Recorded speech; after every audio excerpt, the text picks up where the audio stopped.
So I got my 3-year-old alone to buy chickens, okay? Those chickens lay eggs. I buy those eggs at $10 a pop.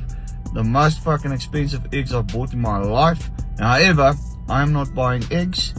I am buying education, okay? By the way, he's got to pay that back with interest. Every morning he's got to wake up, collect those eggs, put them in a basket and put them on the kitchen counter, okay? I'm teaching him responsibility, I'm teaching him ownership, and I'm teaching him how to separate his emotions from his eggs, because he loves his chickens, okay? He wants to cuddle them, he wants to play with them, that's all good and dandy, but he has to appreciate why the chickens are there in the first place. They're not there to cuddle or to love, they're there to make you money, because at some point he's going to ask me for something, to buy him a lollipop or an ice cream or whatever, and I'm going to ask him, where's your money? I'm going to buy myself one. I got money. I don't know about you. You got to get your own money, brother. And a lot of people say you crazy, you over the top, brother, perhaps, but I'm teaching him these lessons now so that he doesn't have to go through the pain and suffering of learning those lessons at the age of 20, because life is going to have to teach him that at 20, okay? Life is not me. Life's going to knock your teeth out. It takes time and energy from my side.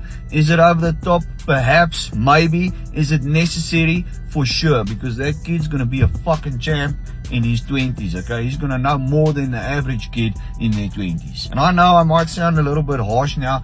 I love my kid. I will die for my kid. My heart wants to give him everything he wants. However, that is not what's going to make you successful in life, okay? I can't just give him what he wants. He needs to be equipped to make it in this life on his own. It's a gift. Uncomfortable, perhaps, but a beautiful gift nevertheless. And I feel like every parent should try to give their kids this. This is how you advance them. This is how you enable them.